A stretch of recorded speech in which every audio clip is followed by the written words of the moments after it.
Welcome to Building Great Sales Teams, a show dedicated to making sales teams tick, tick, boom.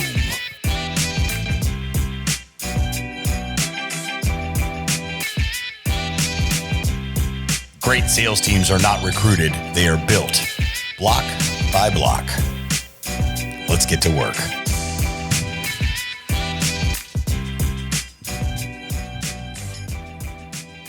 All right, guys. Thank you for joining us on the Building Great Sales Teams podcast. Again, we've got Drewbie Wilson here, Vice President over at Break Free Academy.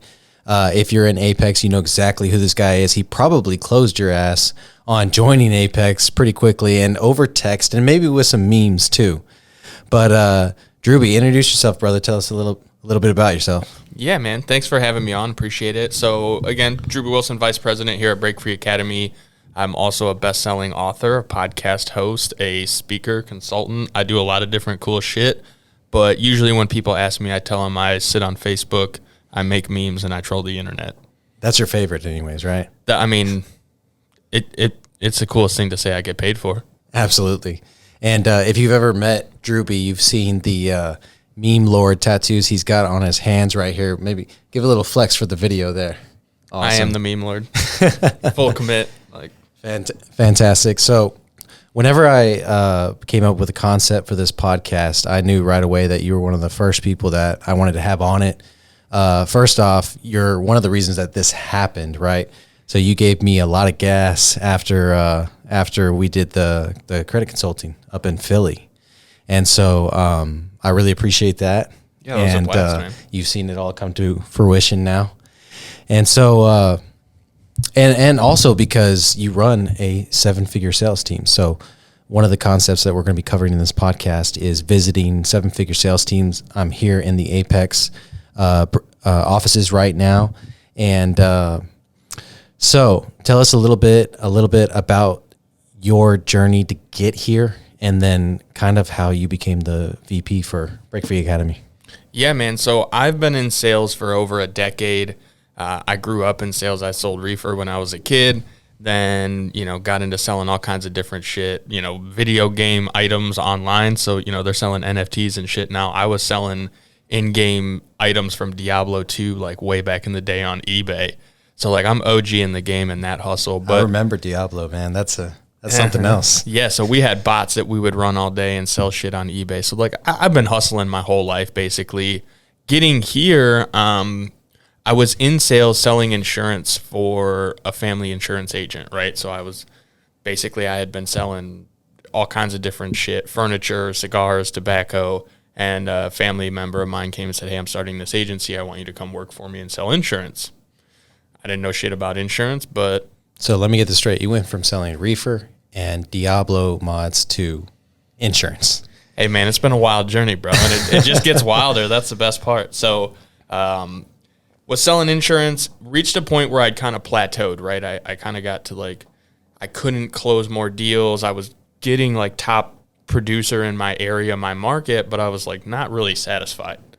So I went to my agent and I'm like, hey man, I'm busting my hump. I'm not really making the kind of money I think I should be making. I'm making 40 grand a year. I really want to be making 6 figures, but So you gave him an opportunity in that moment.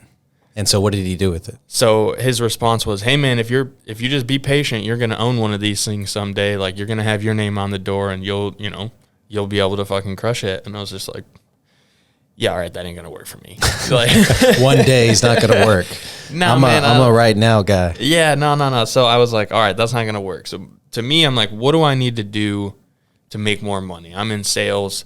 My thing is leads, right? I love selling. I follow, building follow-up systems and processes was what made me successful selling insurance. Mm-hmm. And so my thought was all right, well, how do I get more leads? How do I get better leads? How do I dial that side in? I went online. I started learning pay-per-click marketing with Facebook and Google and YouTube and stuff back in old school. Yeah. And came across this guy, Ryan Stewman, and started following his, he was one of those online marketers talking about funnels and all this kind of shit. So I'm like, all right, well, what's he got going on? I found he had a software platform. I said, all right, well, let me build some of these funnels and see what I can do, right? Built a couple funnels, sold twice my production in insurance in the first month. I got like beautiful 300 leads for $500, and I'm like, holy shit, this is crazy. Sold an extra $20,000 in premium. It was wild. So I'm like, all right, well, this works. Proof of concept. Yep. A couple guys from the insurance world hit me up and like, dude, how the hell did you double your production?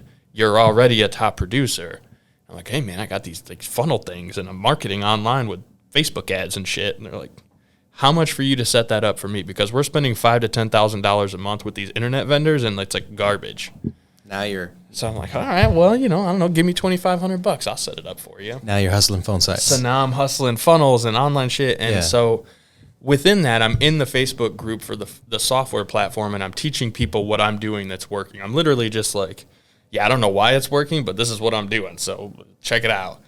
Ryan calls me and he says, hey, man, I think you're in the wrong business. I'd like you to come and, you know, have a conversation with me. Like, I don't know. Like, you know, he's like, no, I'm going to pay you to just keep doing the shit that you're doing right now. You can sell your marketing. You can do all that other stuff. I don't care, but like keep helping my people. I'm like, all right. So I do that, help his people, you know, do some shit for him in the back end. So at that point, was it a customer service role? It was 100% just a customer service support role. Gotcha. And so I started doing the support role. A couple people are like happy with what I'm doing, helping them. And they're like, hey, he's got this coaching program, Apex. How do I get involved in that? So I go to Ryan and I'm like, hey, man, these guys want to buy some shit. What do I do? So well, go sell it to them. What do you mean, man? Like, go. So I end up selling a couple of deals for him. And he's like, calls me back. He's like, bro, you need to fly down here and spend a day with me. You're in the wrong business. Like, we can help a lot of people together. So I flew down, had a conversation, flew back home. Told my wife, like, hey, I'm walking away from a family agency of 6 years to start over as a commission-only, basically, sales guy for this dude. And, so that's what's up. And what did she say? She was not stoked. She was supportive, but she's like, hey, man, you sure? Like, we have a house and a kid, and that's a big fucking deal. Mm-hmm. Like, yeah, I'm going to do it. And it was the best decision I ever made. Walked away, started over, basically ground zero, right? Customer service support guy, helping people and just closing deals on the side. Within 6 months, I had sold my home in Ohio, moved my family to Texas. When I got here, I got fired from my tech support job. So literally first day in the office, he calls me and says, hey, man, I got good news, bad news. Bad news is I'm firing you. Good news is I'm promoting you to VP of the company. I think you're in a good position to help me run this thing. Damn, and we're going to do a lot. At that point, how long had you been working with him? About 6 months. So, I mean, he 6 months in, you know, had probably spent very little time with you in person, like kind of rolled the dice. Yeah, was definitely. Like, I was let me flying give you down, this like, once a month leadership for role. Events. Yeah. And, you know, we chatted every day, obviously. Like, yeah. But for the most part, it was me just diving in head first into the company, learning everything about, like, I could about it, and focusing on servicing the clients, which quickly got me to doing 6 figures a month in sales, like just off of service-based work. Man, that's massive. That's massive.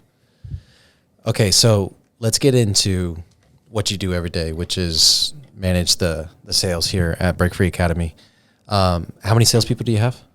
We have 3 full-time sales guys, and then everybody has the opportunity to close sales when it presents itself. Again, we're very much a service-based business. Right, so you're kind of cross-training sales to just everybody, you know, the customer Correct. service guys, the video guys, the media guys. I mean, the easiest event time planning. to get money is when someone's already given you their money and they trust you. So, like, if there's more for people to buy from you, you're doing yourself a disservice if you don't at least offer it Absolutely. along the way. So let's talk about how you structure your sales team, because it is, from what I've seen, a high-producing 7-figure sales team. Yeah, absolutely. So you guys are doing that on a monthly basis with just 3 guys. Yep.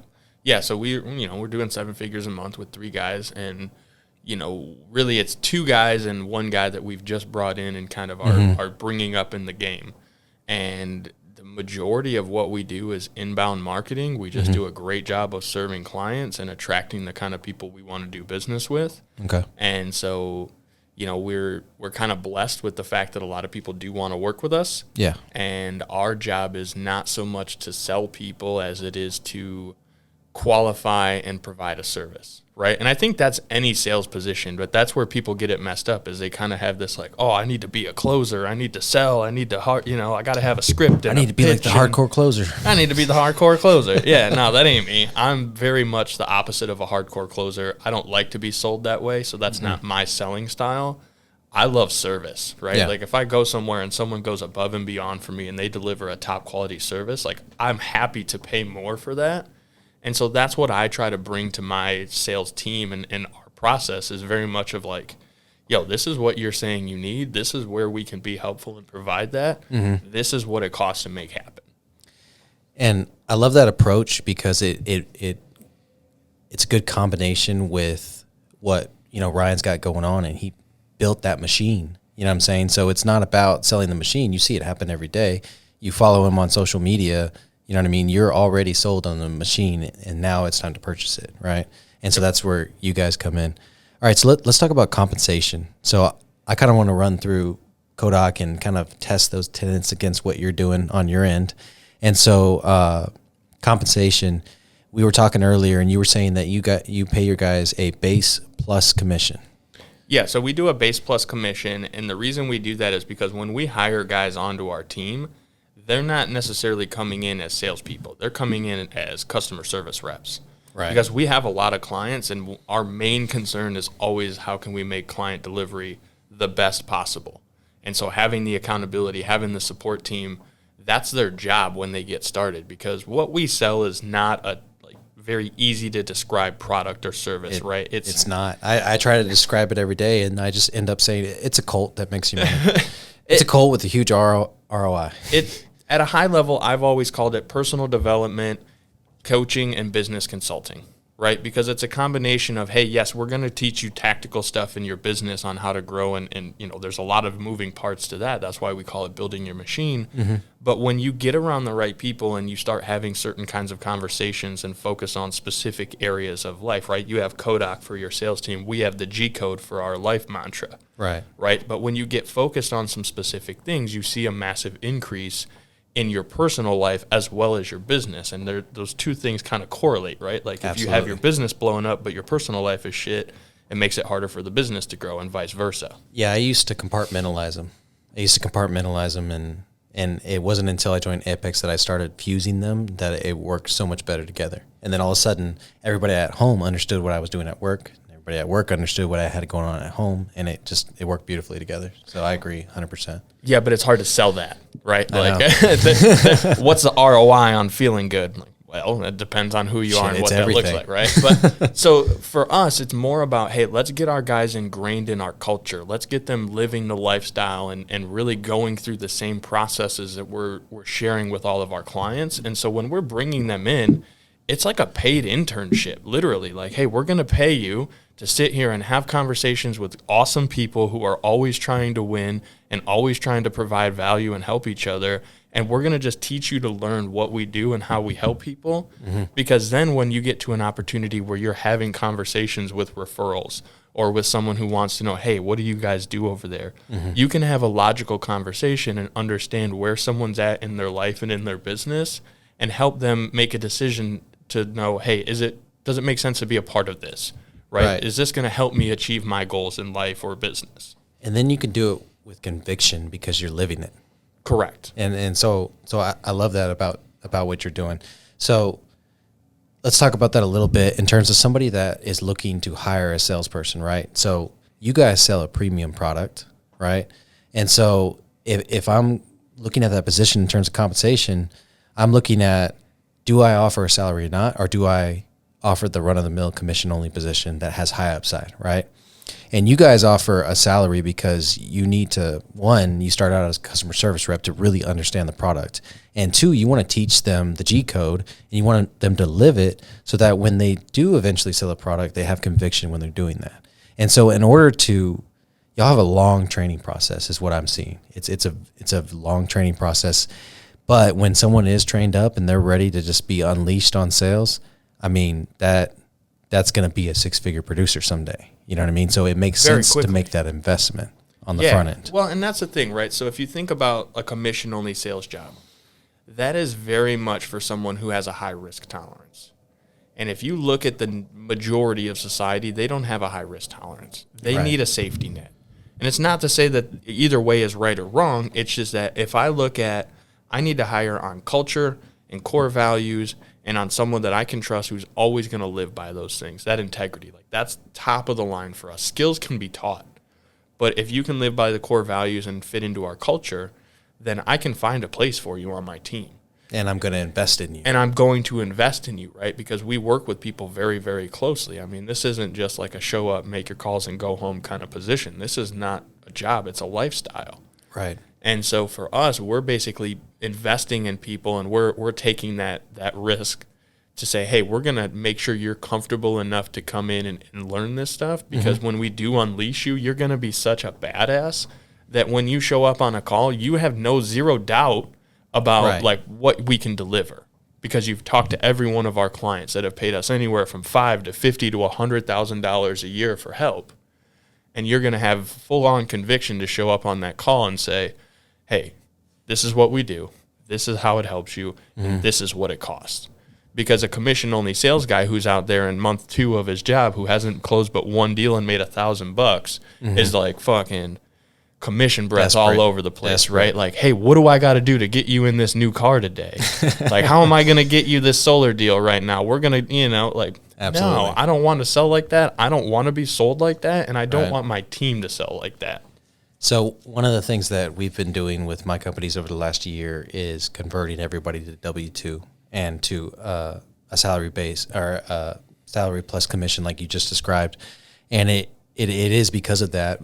We spent the last 10, 11 years on commission only. Now, once they got into training and leadership, we paid them a salary, or we gave them a base, right? And made sure they made at least that so they could pay their bills, but they were always supposed to be producing, right? Yep. So it's very performance-based in door-to-door, which is mainly what I've done in the past 11 years. And so that transition has been huge for us, and we've seen the recruiting implications from it. We've seen the culture of the company increase, and that was just a couple weeks ago that we made that huge change. And so, again, like you said, it's all about the risk tolerance, right? And so if you're hiring entry-level people that you just need to go and bang out sales every day, and it's a very simple sales process, then that's the way to do it, commission only. You know what I mean? Because you don't want them coming in and basically, what do they call it in a boiler room, being a piker? Yeah. And so if you get that reference, we can be friends. So anyways, that's compensation. You're investing up front because you want to make sure they align with your core values, and you got to invest in someone. And then you want them to come from a service standpoint rather than a hardcore closer standpoint. You know what I mean? And kind of earn their stripes through customer service first. So let's talk about that. That's obviously the entry level. Your opportunity is you put them in customer service, right? And then they earn that. They earn the ability to sell, or they can sell it. You earn the right to sell. No, you got to earn the right to sell. Okay, so walk me through that. And so the way we do that is we basically look during that first quarter, right, that first 90-day trial period. It's like, hey, you're going to get paid to sit here and be a service rep and help our clients and learn. And then what we look at is when they show up to events, when we ask them to do things in the office, like, are they living those core values? Are they going above and beyond? Are they pushing their chair in when they walk out of the meeting? Like, there's little things that are very, very particular for us that we look for to know if somebody's going to live and die by this. Because when we cut them loose to have these conversations, I mean, like I said, we charge anywhere from $5,000 to $100,000 a year to work with us. So these are not small opportunities that we want to waste. And so when we cut someone loose to say, hey, you've got the opportunity to go and do this and help these people, we need to know it's going to be followed the process, right? The conversation is had the same way every time. The expectations are set. Because what we deliver, like I said, is hard to explain. Yeah. So you've got to live by those core values. So you earn the right to sell our products. And you do that by doing the work and showing up and showing us that you've educated yourself and you're following the processes based on how we teach them, right? Because what you're selling is the same thing you just spent 90 days learning. Okay. So if you're doing those things, we know you're in a position to talk about it and have that conversation. And the way we set it up is you get the base salary, then you earn a small commission percentage as you start getting unlocked to our first level of products, right? Right. And then once you've reached a certain dollar volume in that product, and you've proven, hey, these are good conversations, and the people that you're selling into that product aren't like total shitbags or whatever, then you can elevate. Can you give us an example of those entry-level products? Yeah, so like our Entourage program, might be between $3,000 and $5,000 depending on what package you buy, and so that's like our foundational entry-level program. Then we have an entrepreneurs group that's 10,000, and then higher from there. So the idea is tiering them up to have higher level conversations as they've proven that they can have the first level of conversation. So because of the nature of the product, your opportunity structure isn't necessarily they're moving up in title or position, they're moving up in offer. They're moving up in product that they can sell. Yeah, because, we have strict protocol in place before we will bring someone into our community. We're blessed with the opportunity that we turn away as much business as we take in, right? Because we have a very specific set of core values that we work by, right? You've seen it. I've seen it happen. You've experienced it. So it's important for us to know that when people are having these conversations, they know how to vet people and they know how to go through that process. And at each tier, because the level of business improves and the conversations are a lot more private. I mean, you've been in the executives for a year now almost. The level of conversation there requires a level of intimacy and privacy, and we need to know that people stepping into that room can be a part of that. And so that's why with our guys, it's not about like you're getting a new title or you're getting a bump. It's like, no, you've earned the right to be in that next tier. You have to literally go through the same process that you're selling people on in order to get to the ability to sell that. Now, what's beneficial is with each additional product, you have an opportunity to make a lot more money from it. Mm-hmm. And it's like, hey, instead of having to sell 10 of these $5,000 products, I only have to sell one of these $50,000 products to get the same result. Mm-hmm. And as you grow in sales, you start to recognize the value of like a quality sale versus a quantity sale. Right. And every company and business model is different. But with us, it's a lot easier to do 20 deals a month than it is to try and do 200. Absolutely. And so that's the idea is, you're scaling based on that. And then you reach a point where it's like, hey, you've proven, and now you can start your own team and you can build a team underneath you. And that's kind of the future plan of the opportunity structure. Yep. And what I like about, and kind of going, that's opportunity, right? Going back to compensation is part of your compensation is you get to fucking be here. You know what I mean? That's a whole different part of the conversation. Like too, when Ryan posts positions, I'm like, and then I'm like, wait a second. So we'll touch on that for a second, right? Yeah. And I know we don't want to be here all day, but when I left my job in insurance and I came over here, one of my main thoughts was, hey, if this guy's charging 6 figures a year for one-on-one mentorship, then I'm walking into a 6-figure base salary plus whatever I make in commissions. Exactly. So like that to me was the mentality of like, oh, well, I get to hang out with the dude that he would charge anybody else 6 figures a year for the same shit he's giving me, and probably less of it, honestly, because I had like one-on-one direct communication with him like every day. Yeah.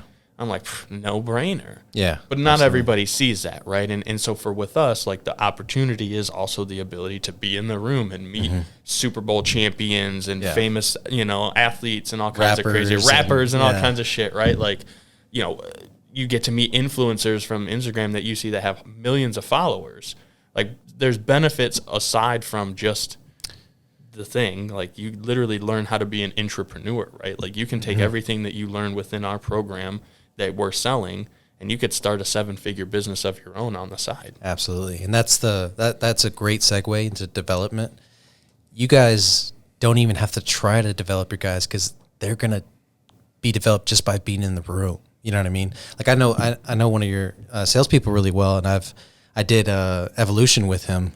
And so we got to know each other a little bit, and just listening to him talking about everything that he's getting to experience at his young age is just insane. So the development's kind of built in. But are you guys doing anything beyond being in the room?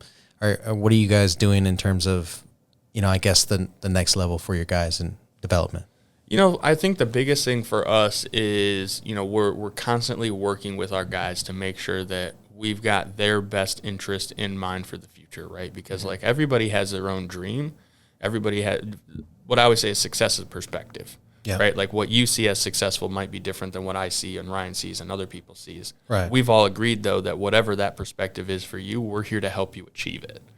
And that's our motto within our company, within our programs, all the way around, right? So for our guys, I'm always sitting down and having conversations with them, right? Like, we have our weekly sales meetings. We do, like once a week on top of the sales meetings, I do some one-on-one training with Blake. Yeah. So we sit down and we do some in-depth, like, hey, man, what are the things you're dealing with right now? What are the struggles? Where can we really overcome these hurdles? Because every week's different, right? There's always some new shit coming on, whether it's personal or a objection that's coming up or whatever. So I'm just constantly trying to work with my guys and help them get better, whatever that might look like in the moment. Because, again, we know personal development's a compound effect, right? We do a little bit today and a little bit next week and a little bit next month, and then you look up at the end of the year and it's like you're a totally different person. But it's a custom development plan. Yeah, and sure. It's centered around what they want. Correct. Which is Zig Ziglar. The easiest way to become successful is to help other people get what they want, I mean, it works. Yeah, absolutely. So let's bump over into operations, because I know you have your head around operations really well, especially on the sales side. So kind of hyper focus on that. Walk us through your sales process, and then what happens if the sale's not made, and what happens if the sale is made, and kind of into fulfillment there a little bit. Oh man, we could do this all day. So high level overview. I look at everything in a series of stages. That's why I created my software lead stages. It's the follow-up process. It's the same thing that I've literally blueprinted over the years. Okay. And so the way I think of it is you have a couple stages for leads. You have new leads, you have hot leads, you have, warm, cold leads, and then you have dead leads. And then there's like a third, fourth category over here, like current clients, right? Because clients are leads too. Don't ever forget that if they've already given you money, there's a good chance for you to get more money from them. That Absolutely. no like and trust factor is there. So don't ever neglect that, whether it's selling them a product or getting referrals from them. Like that's a whole different conversation, right? Well, and this is a little nugget here too. Like a lot of home service businesses like mine, where we sell a home service, they drop the ball on that big time. And I know I have in my own business. It's like you just sold them cable and internet. Why would you not try to sell them pest control, lawn care, whatever the case is, and using a drip campaign or something like that? It doesn't even have to be from the same company. It can be from a different brand, you know what I mean? But you have that lead already. So bingo. Yeah, and that's the thing, right? You've already shown that no like and trust factor, and you got a guy that can send you, pest control or whatever. So like it behooves you to work and grow in that sense, right? So don't doubt customer client list value. But I look at stages, right? So you got a new lead. And to me, a new lead is anybody that's come in that I haven't had a fully in-depth conversation with, right? Okay. So it doesn't matter where they come from. They're a new lead until I've had a real conversation and made them some kind of offer. Okay. And so new leads have a 30-day follow-up process. Okay. And I'm going to speed through it for the sake of time, but I hit somebody day 1, 2, 3, 4, 5, 8, 10, 15, 21, and 28. Nice. I have touch points on each of those dates. And those touch points differentiate. Correct. It's a combination of text, email, phone call, if I can find them on social media, DM, smoke signals, like whatever I can do, right? Yeah. I'm trying to find somebody and get connected with them. And these are like you making the actual touch point. This isn't automated? Some of it can be automated. For me, a lot of it I try to like more personalize, but some of those things can be automated, right? Like when I never got to see this because I bought right away. Well, you're a lay down sale because you're a real closer, bro. Like when you sell at that level, yeah, you don't waste time. You know what you want. You're already sold time. Before you show up. You're like, yeah, man, I don't really even, just tell me what I'm getting. I'm sending the money now. Just tell me what comes with it. But so like I have the idea is like to automate as much of that as possible, but I like the personal touch point, which again, all of our leads are pretty much inbound at this point. Like we don't do any external calls or anything like that. So it's a little different than like some other organizations, but you guys have a massive machine that's generating leads constantly. But that's what we teach, right? Yeah. Like, hey, how do you go from having to door knock all day long to having people knocking on your door, absolutely, wanting to give you their money? Yeah. Different conversation for a different day. But so, I'm reaching out, I'm following up. After that 30 days, if they don't respond, they go into a different dead leads drip campaign. So we just nurture them, right? Here's some free stuff. Here's some value. Here's some shit that you might want. Let me know when you're ready to have a conversation again. Once I've made them an offer, they go into the hot leads. Okay. And so hot leads are anybody that I know I've made an offer to and they're ready to close within the next 7 days. Because usually it's like if you make an offer and they don't close right away, which 5% of people ready to close right now, 95% are going to take time. there's the process. Hey, I need you to call me tomorrow. I got to talk to my wife, business partner, XYZ objection that all the real hardcore closers are like, oh, if you can't get the deal done, like, fuck off. I'm not that guy. Yeah. But my follow-up game is real strong. That's why I do what I do. Mm-hmm. So it's like, all right, cool. When do you want me to follow up with you? Put a note in my CRM, check back with them, and I might check in every 24 to 72 hours, just depending on how often I need to check in. But this is where the memes come into play, right? So for me, my favorite thing is I make an offer, I send a payment link, and I wait. Mm-hmm. And I wait, 3-4 hours, whatever it might be, depending on what the person says. If they're like, oh, I'll do it tonight when I get home, cool. Within 24 hours, I'm sending a meme, and that meme has closed me more than $5 million in sales. Just one specific meme that I sent after I've made my offer has helped me close more than $5 million in sales. And it's basically just a dude poking his head out from behind a set of lockers, and across the bottom it says, "You good?" ? Uh-huh. I've used it too, and I've closed because of it too. So proof of concept, right? Yeah. And so I do a combination of memes and value follow-up, right? So there's a lot of copy-paste bullshit out there, like, oh, I'm just checking in. Are you ready to move forward? Do you want to buy yet? Do you have any other questions? Like, you can do that shit, but it's boring. So I try to provide value. Like, hey, man, we had a conversation. You talked about X, Y, or Z. I just wanted to follow up. Here's a blog post. Here's a video. Here's something of value that's going to help you. Mm-hmm. Hey, man, before you get signed up or, as you're going through this process, here's a podcast exercise about becoming the most elite version of yourself. Nice. It's really going to make you feel like what's going to happen over the next 12 months. So you're kind of giving them little tidbits of what they can experience in the whole package, right? 100%. So I love that. It's a beautifully laid out sales process. So my question now is it documented, and can you hand it to a new salesperson? 100%. Absolutely. So how long, when did you decide, hey, I need to document this? What was after we went to the credit consulting thing and you sent the after action report that made me look like an asshole? No, I mean, it's something we've been working on for a while. Okay. I think it was last year I really was like, I do all this stuff like second nature. Mm-hmm. How do I teach this to someone else? Yeah. And so I really just had to sit down, and that's why it's so easy for me to spit it out for you here, because I've had to go through that process of like documenting it and thinking about it and like, okay, how do I really do this? What's my process, right? Like, not just what is the process, but why does it operate that way? And unfortunately, so many business owners are the top closer at their company, and their solution to bringing on new people and training them is, hey, come with me and let's do this. Watch me. Take notes, you know what I mean?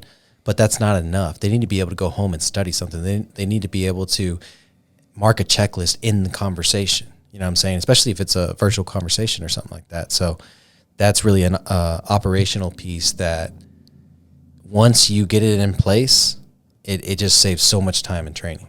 Well, and to be fair, we're still dialing ours in, right? Like, I'm still figuring out what works. And we run a skeleton crew. Mm-hmm. Right, like we're doing 7 figures. So you can see the immediate impact. Yes, so we can see a pretty massive change right away, depending on how we do things. And so, one of that parts of what we do, being not a typical service that someone would sell, is every conversation is slightly nuanced. Every follow-up routine is slightly nuanced. So that's what we're really training on. Like, hey, this is the base formula, right? Just stick to this.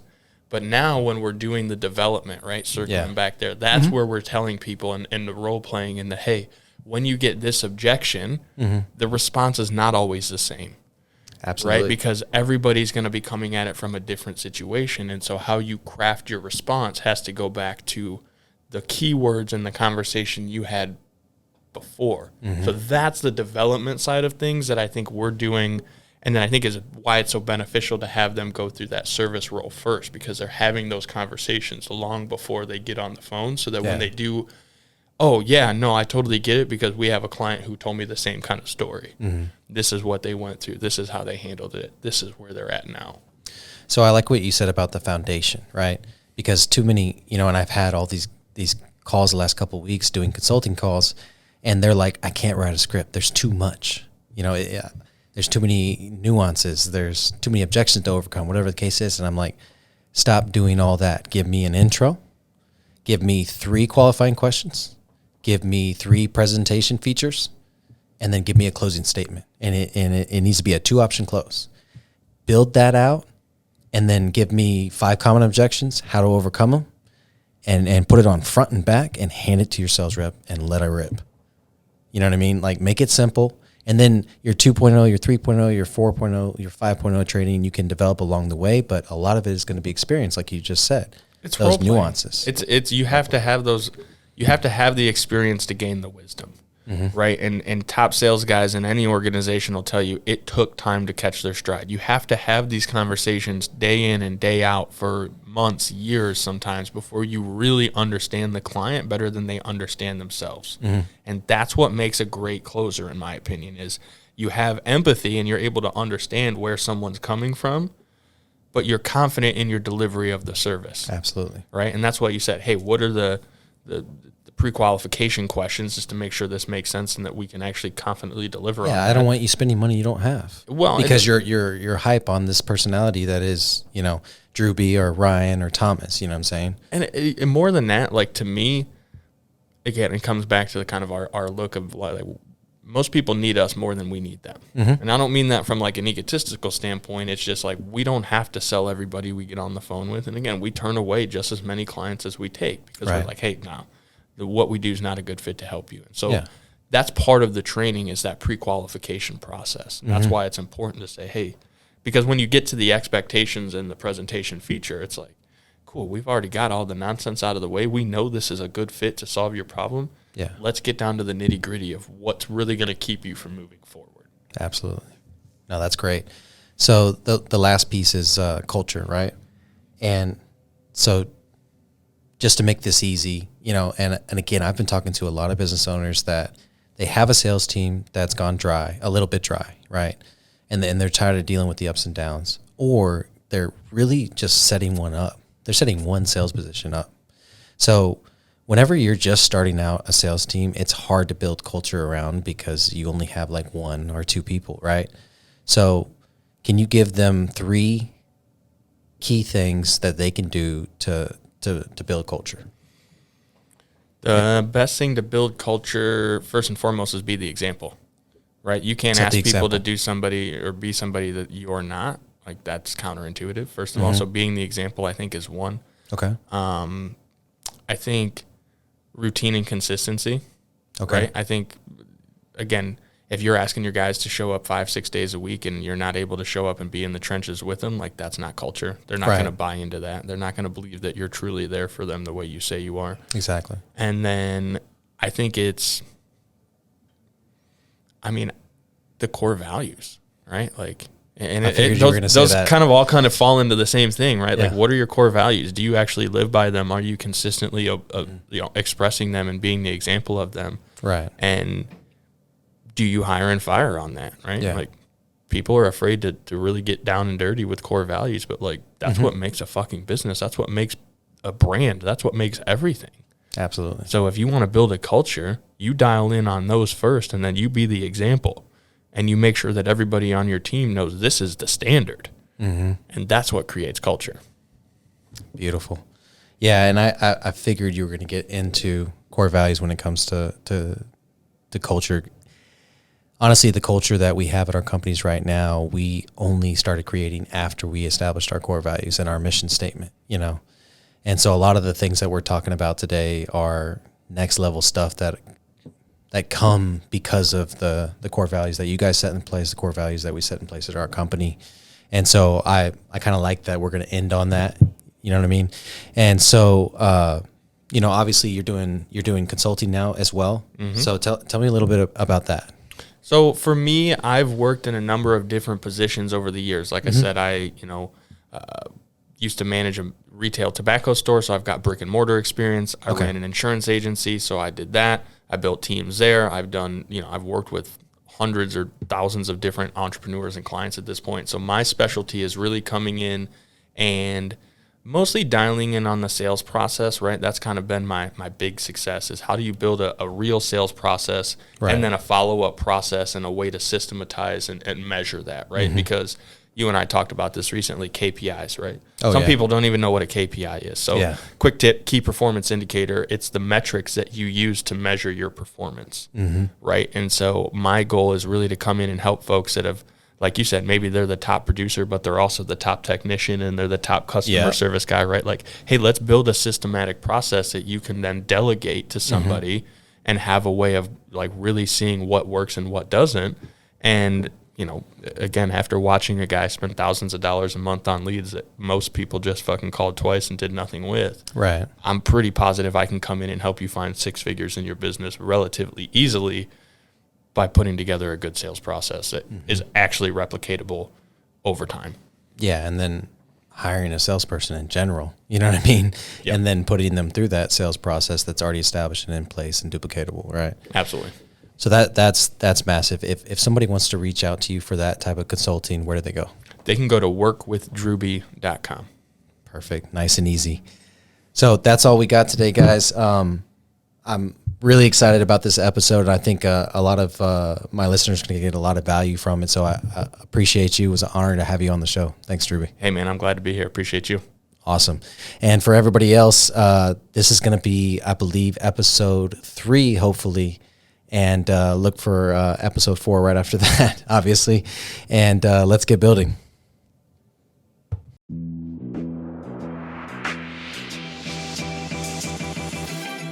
Thank you for joining us on this episode of Building Great Sales Teams. We appreciate it. Make sure you like, share, and leave a review wherever you consume podcasts, and subscribe so you're notified when we release new content. Great sales teams aren't recruited, they are built, brick by brick. Let's get building.